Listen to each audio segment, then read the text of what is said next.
Vamos ahora a encontrar el equivalente de Norton de esta parte del circuito que está encerrada en el recuadro azul. Y para hacerlo vamos a hacer lo siguiente. Entonces vamos a tomar esta parte que está en el recuadro azul y es la que vamos a conservar, y los demás elementos que están fuera del recuadro azul los vamos a descartar. Y vamos a marcar las terminales sobre estos puntos. Entonces vamos para acá para ver cómo quedan marcadas las terminales. Las terminales quedan marcadas de esta manera y ya no está la parte del circuito que en el circuito original estaba fuera del recuadro azul. Lo siguiente que tengo que hacer aquí entonces es encontrar la resistencia equivalente entre estas terminales. Tengo que reemplazar las fuentes de corriente con circuitos abiertos y las fuentes de voltaje con cortos circuitos. Vamos entonces a hacer ese paso. Y aquí ya lo tengo. Aquí había originalmente una fuente de voltaje, ya la reemplacé por un cortocircuito. Y acá había una fuente de corriente, ya la reemplacé por un circuito abierto. Entonces encontrar aquí la resistencia equivalente entre A y B es muy sencillo. ¿Por qué? Porque tengo nada más dos resistencias en paralelo. Esta de 6 ohms y esta resistencia de 4 ohms. Al momento de sacar la resistencia equivalente queda una resistencia de 2.4 ohms. Entonces ya que tengo la resistencia de Norton, que es esta resistencia de 2.4 ohms, tengo que regresar todas las fuentes a su posición original y cortocircuitar estas terminales A y B. Vamos a checarlo en el siguiente paso entonces para ver cómo quedaría. Entonces aquí ya regresé las fuentes a su posición original. Tengo dos fuentes, esta fuente de voltaje y esta fuente de corriente. Y ya cortocircuité las terminales A y B. Y tengo que encontrar este valor de corriente IN. Aquí, para poder encontrarlo de una manera sencilla, puedo utilizar el teorema de superposición y considerar el efecto de una sola fuente a la vez. Entonces, vamos a ver en qué consistiría el procedimiento aquí en este paso. Tenemos que utilizar superposición. Primero vamos a encontrar el efecto de la fuente de 7 volts.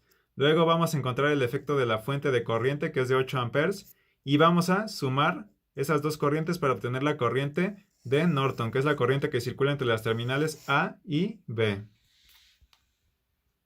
Vamos a armar entonces nuestro circuito A.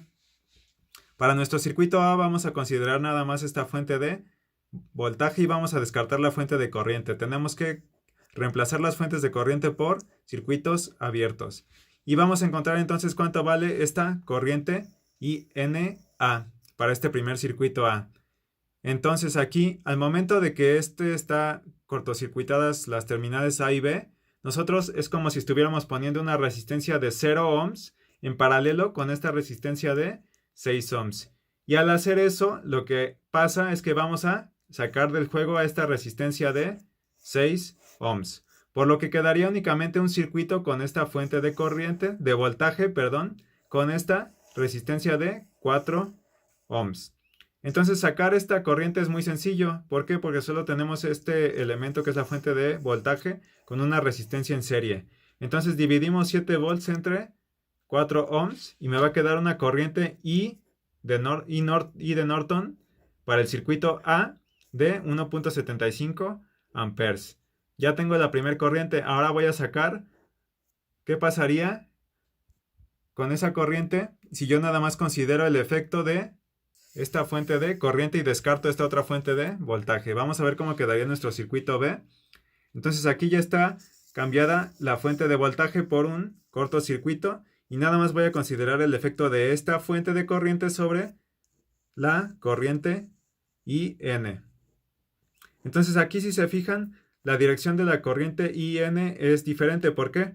Porque esta fuente de corriente va a provocar que entre una corriente aquí en este nodo y sobre las demás ramas salgan corrientes que están apuntando hacia arriba. Entonces, ¿qué va a pasar aquí? ¿Cómo voy a sacar cuánto vale este valor de la corriente INB? Si se fijan aquí, en este circuito B tengo todos mis elementos en paralelo. Entonces la regla va a ser la siguiente. Todas las resistencias que estén en paralelo con un cortocircuito, también las vamos a sacar del juego. Entonces, si sacamos del juego estas dos resistencias, lo que va a pasar aquí es que esta corriente de 8 amperes se va a venir por este cortocircuito. Por lo cual, esta corriente INB va a ser de 8 amperes. Ahora, En el teorema de superposición, lo que tenemos que hacer para encontrar las corrientes es sumarlas, o la corriente total es sumarla o restarla dependiendo de las direcciones de las corrientes que yo supuse en cada uno de mis circuitos. Si se fijan, yo supuse, o esta dirección de la corriente va en este sentido, y la dirección de la corriente en el circuito B va en el sentido contrario. En este circuito de aquí va apuntando hacia abajo, ¿por qué? Porque esta fuente de voltaje provoca que la corriente vaya circulando en este sentido, entonces va por aquí y luego desciende. Contrario a lo que pasa aquí, que les había comentado que esta fuente de corriente provoca que esta corriente entre en este nodo de aquí abajo y salga desde la terminal B hacia la terminal a través de esta rama. Entonces, ¿cuál voy a elegir como primer término en esta resta? Bueno, voy a elegir la que es más grande. La que es más grande es INB, que es de 8 amperes. Entonces aquí quedaron 8 amperes menos 1.75 amperes. Me va a dar una corriente de Norton de 6.25 amperes.